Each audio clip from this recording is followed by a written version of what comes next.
The last few days, the world has witnessed another deadly escalation in the Middle East. Not just diplomatic tensions, nor just loud statements in the international media. This is an open armed conflict between the two main powers, Iran and Israel.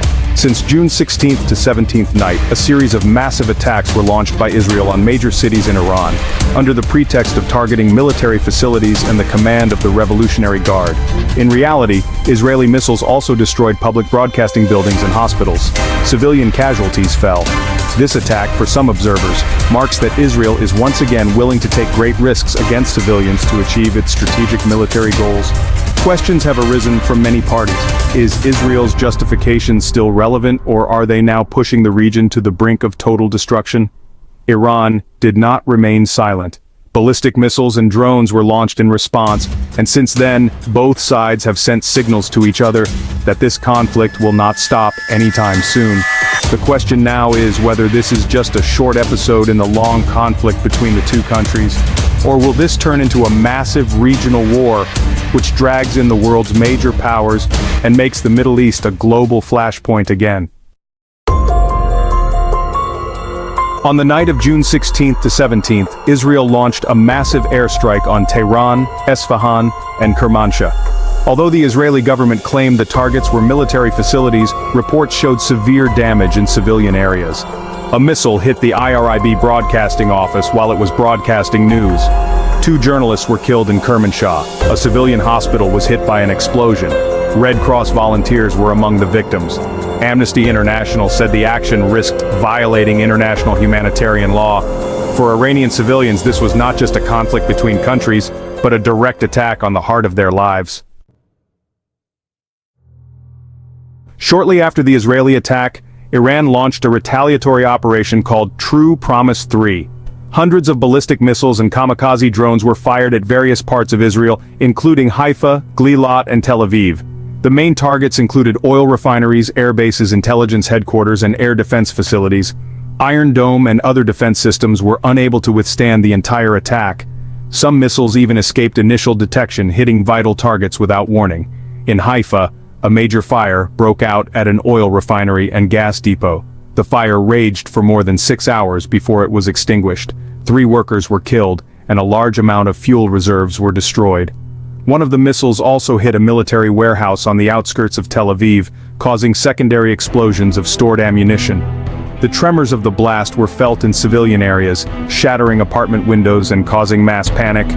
The explosion in the Glilot Industrial Center is proof that even the headquarters of Israel's elite intelligence unit 8200 is not completely immune. Satellite images show destroyed hangars and communications antennas. Although Israel has not officially acknowledged the images, they have been widely circulated on social media. Iran has said that this was a warning and not a full-fledged attack. However, the impact of the attack has shown weaknesses in Israel's air defenses, which were previously considered impenetrable. Moreover, the ballistic attack has had a domino effect of fear, disorientation, and disruption to Israel's economy. Ben Gurion Airport was temporarily closed. International air traffic was disrupted, and several technology companies temporarily suspended operations.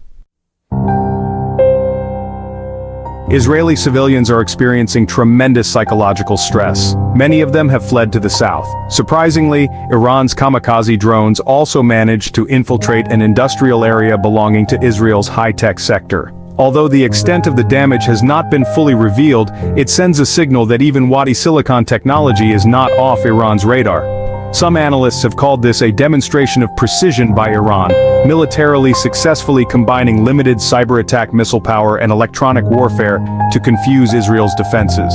The world is watching as one of the world's most sophisticated militaries must confront the new reality of an enemy capable of infiltration and coordinated destruction. In Iran, thousands of people have fled major cities. Power supplies have been disrupted, hospitals are full, and communications have been paralyzed in parts of Israel. Despite its multi-layered defenses, residents continue to live in high tension. Underground bunkers. The tensions have the potential to spread far beyond the two countries. Hezbollah in Lebanon has threatened to open a new front.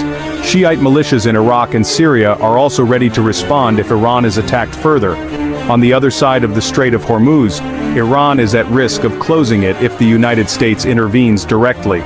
The move could destabilize global energy supplies and trigger a regional recession. The presence of the United States and NATO military fleets in the region continues to increase. If their facilities are affected, direct confrontation is inevitable. Turkey and Saudi Arabia are trying to mediate, but their sensitive positions limit their room to maneuver. If the conflict escalates, political pressure and alliance blocs could split the Middle East into two new poles. The conflict that began to flare up on June 16 and 17, 2025, has opened a new chapter of military tensions in the Middle East. Civilian casualties are falling on both sides, infrastructure is damaged, the economy is disrupted, and regional stability is increasingly fragile. Now the region that has long been on the brink is again faced with the risk of global escalation. If a ceasefire is not achieved immediately, this conflict could drag in other major actors: the United States, Russia, and even Europe. This conflict is no longer just a matter of two countries. This has become a battle of narratives, a military technology battle, and a test for world diplomacy. If world leaders fail to read the situation, it is not impossible that this war will spread to the Red Sea region, the Persian Gulf, and even Eastern Europe. The international world is now facing a major test. Is it capable of encouraging peace or just being a spectator in a war that can spread more widely? One thing is for sure: if this conflict is not stopped immediately, the line between regional war and world war will be only a thin thread, and if that thread breaks, we will all feel the vibrations. This video is presented for educational and informational purposes based on facts and balanced analysis. We do not promote hate, violence, or hate speech against any group. This content respects YouTube's policies on hate speech, violent content and provocation, and misleading information, references, YouTube policies and laws related to YouTube community guidelines.